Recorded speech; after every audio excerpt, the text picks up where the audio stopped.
तो ये कहना चाहता हूँ कि आपका लुक बड़ा शानदार लगा मुझे, आप फिल्म में रंगे बसंती में, तो उसके लिए सबसे पहले तो मैं आपको थैंक यू कहना चाहता हूँ कि इतनी बढ़िया, इतनी मेहनत आप लोगों ने की, अलग अलग शेड्यूल्स में माइनस टेम्परेचर में शूट किया और उसका आउटपुट जो है वो पोस्टर पे मुझे नजर आखिर भाई किसका? बिल्कुल हमारे अनंत त्रिपाठी का। केसारी भाई, रंगे बसंती बेसिकली अगर आपके शब्दों में इस फिल्म को समराइज किया जाए, थोड़े में कहा जाए तो कैसे? ज़िंदगी में कुछ काम मुश्किल जो होते हैं ना, जितनी मुश्किल जो चीज़ें होती है ना, मुझे लगता है जो आउटपुट इनपुट उसी का बेहतर होता है, क्योंकि दर्द से निकलने के बाद इंसान दर्द का एहसास करता है। मुझे लगा जब माइनस, और उस माइनस डिग्री में ये तो नहीं थी, बट ये थी। ये जो आप तो पिक्चर देख रही ये पिक्चर देख रहे हैं, इनका फर्स्ट डे का है, और -8 डिग्री में मैं ओपन बॉडी फाइट किया हूँ, ये देखी है, ये नहीं, क्योंकि इनका वहाँ पे काम नहीं था, इनका इंडिया में काम था। वो इंडिया में ही है ना?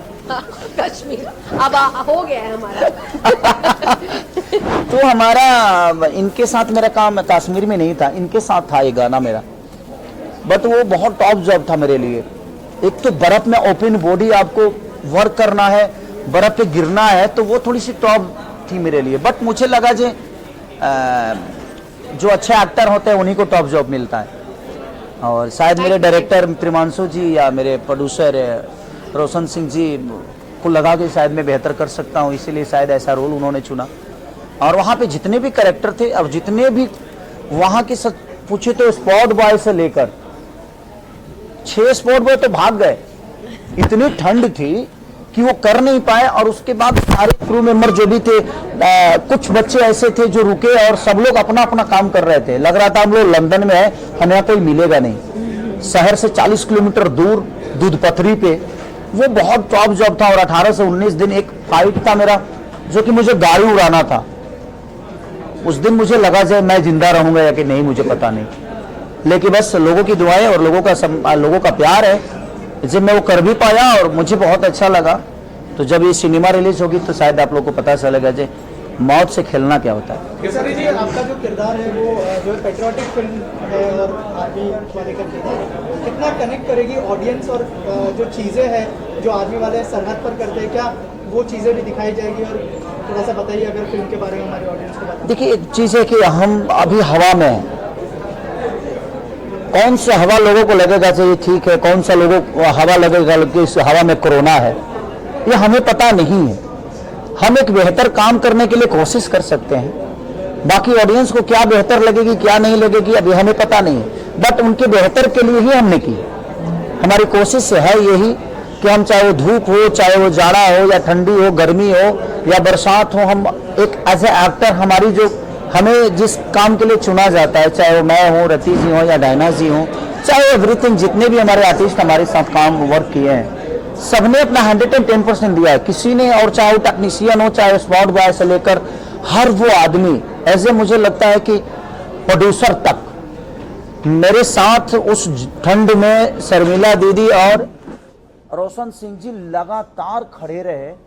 जबकि एक प्रोड्यूसर पैसा खर्चा कर दे कि यार तुम लोग काम करो, हम होटल में हैं या इतना ठंडा में नहीं रह सकते, लेकिन उसके बावजूद चैलेंज था वो वेदर एंड क्लाइमेट चैलेंज हाँ, था, गर्म और ठंड भी, दोनों चीजें हम लोगों को बहुत परेशान किया। कश्मीर वाला और कट्टू उसका उल्टा था, जब हम लोग वहां पे इनको तो बाप रे, इनको तो लगता था कि धरती का सारा गर्मी इन्हीं को लग रहा है। 5 मिनट नहीं होता था भाई यार, इनको तो मेकअप लगता नहीं। सबसे पहले तो इनके बारे में आपको बता दें, भगवान ने इनको आखिरी बनाया है या फर्स्ट बनाया, फर्स्ट कॉपी है या आखिरी है पता नहीं। इनको मुझे सुंदर दिखाने के पकड़ में इनको डल करना पड़ता था। अब इनको ज्यादा कुछ भी लाइट लगता था ना भाई, मैं पूरी सिनेमा में सुंदर नहीं दिखा। इनके साथ जितना भी मेरा सीन होगा मैं सुंदर दिखाई रीजन की, अगर लाइट लगा दो अगर उससे भी कई गुना ज्यादा सुंदर लगती है। हाँ, इनके साथ मेरा मैच हो गया है क्योंकि हम दोनों का कलर सेम है, ये डिफरेंट है। तो दोनों जगह मुझे बहुत थोड़ा सा कष्ट हुआ कि एक जगह में बिल्कुल डल दिखा हूँ जो सबसे सुंदर हॉट लड़की है, एक जगह जो घर में क्या बोलते हैं फैमिलियर जो लड़कियां होती हैं, इनके सामने में मैच कर गया हूँ। मतलब हम लोग मैच्ड हैं, हम मैच हैं, बट इनके सामने मैच करना मेरे लिए नहीं, मेरे लिए पता नहीं क्या था, बट मेरे डायरेक्टर और मेरे डीओपी के लिए बहुत टॉप जॉब था कि मेरा डीओपी कहाँ से खेसारी को दे दूं लाइट, कहाँ से डायना का कम कर दूं, कम से कम एक सीन के लिए 1 घंटा लाइटिंग होता था इनके लिए, क्योंकि इनको थोड़ा सा भी लाइट लगता था तो ये एकदम डायरेक्ट मैदा का बोरी लगती थी और वो बहुत ज्यादा गोरी हो जाती थी, तो वो थोड़ा सा मैदा की बोरी समझ रही हो। समझ गए, ठीक बात। ठीक बात। केसारी जी, मैं ये जानना चाहता हूँ, ये देशभक्ति फिल्म है, आप दिख रहे हैं अच्छे खासे, और इसमें जूनियर केसारी जी हैं, क्या कुछ बोलना चाहेंगे कि प्राउड फील होता है?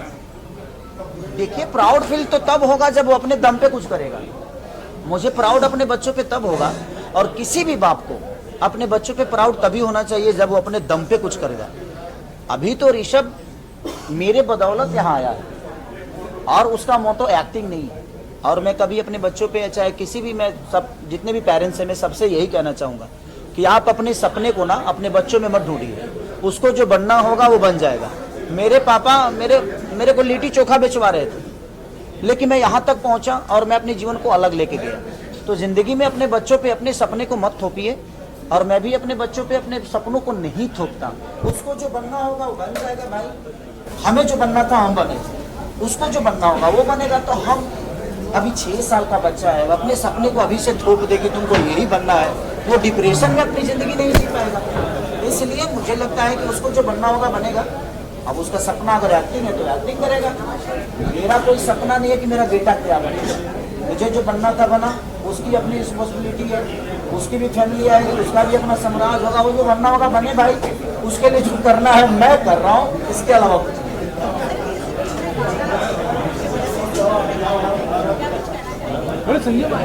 देखिए, सबसे बड़ी चीज़ कि इस सिनेमा में ऐसे मुझे लगता है कि पहली बार भोजपुरी में इन्होंने काम किया। ये भी बहुत बड़ी एक्टर है, घायल 2 जैसे सिनेमा इन्होंने करके लेवल पर करके आया। ये तो हम लोगों की माँ है। एक्टिंग के मामले में मैंने रति पांडे को मैंने अपने जीवन में एक चीज़ देखा कि जब ये मेरे सामने खड़ी होती थी ना, तो मेरे लिए इतना चैलेंजिंग होता था कि मैं यार इस लड़की के सामने कैसे, क्योंकि ये अपने आप को जो चेंज करती थी ना एट ए टाइम, क्योंकि ये मेरी पत्नी भी है और मेरी माँ भी है, 2 चीजें इन्होंने प्ले किया है। और एक एक्टर के लिए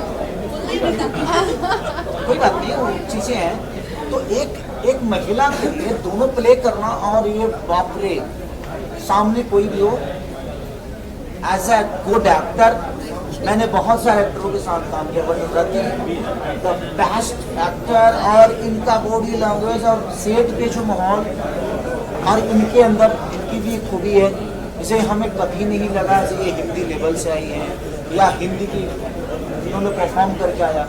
हमारा जो माहौल होता था ना वो एक क्लियर होता था, ऐसा नहीं मुझे कभी लगा कि यार ये भोजपुरी समझ के मुझे अवॉइड करेगी।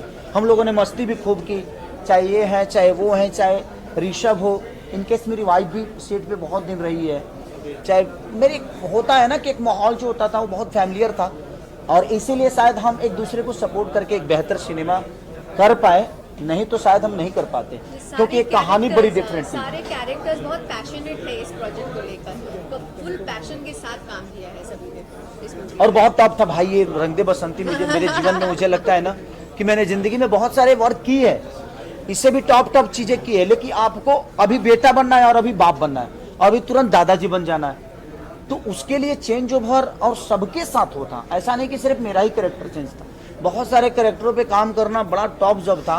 गर्मी भी थी, ठंडी भी थी, बरसात भी था, तो सारे चीज़ों को लेकर मुझे लगता है कि भोजपुरी की एक ऐसी फिल्म है जो मेरे जीवन की अभी तक, इसके बाद कितना महंगा करूँगा मुझे पता नहीं, लेकिन अभी तक जितने भी मैंने सिनेमा के सबसे बिग बजट और बिग एक प्रोजेक्ट है, जो कि आपको नहीं लगेगा कि आप एक हिंदी फिल्म नहीं देख रहे हैं। भोजपुरी भाषा जरूर है, लेकिन आपको लगेगा मेकिंग टेकिंग हर वो चीज़, चाहे वो करेक्टर हो, और करेक्टर भी बहुत सारे ऐसे हैं जो हिंदी लेवल से।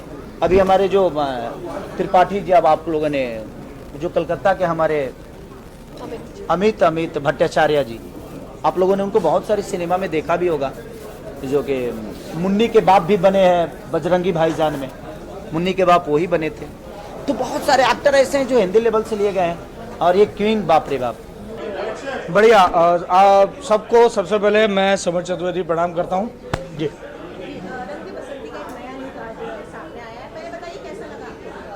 बहुत अच्छा, देखिए कुछ अलग है, और अभी तक जितना भी केसारी जी को लोगों ने देखा है, शायद ये मुझे लगता है कि मैं अलग तो नहीं कहूँगा, लेकिन कुछ एक नए अंदाज में, तो मुझे भी देख के सरप्राइज हुआ मैं, और मुझे अच्छा लगा कि यार चलो एक उनका जो 11-12 साल का एक सिनेमा की जर्नी साथ में देखी है, तो मुझे लगा कि कुछ अलग अंदाज में वो भी आ रहे हैं।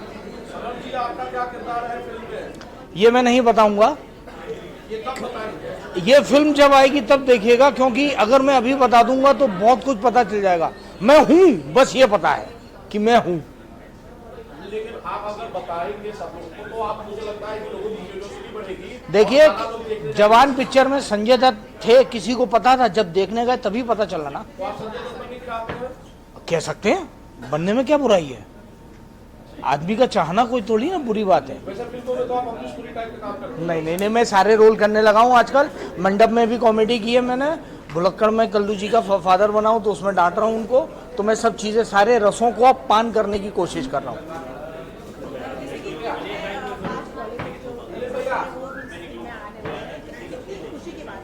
देखिए, सबसे बड़ी बात है कि हमारा परिवार का दायरा बढ़ रहा है और हमारे परिवार में नए नए सदस्य आ रहे हैं, और सब इतने हम्बल और इतने सरल और सहृदय हैं कि उनके दिमाग में भोजपुरी सिनेमा को लेके कहीं भी कोई गंदगी नहीं थी।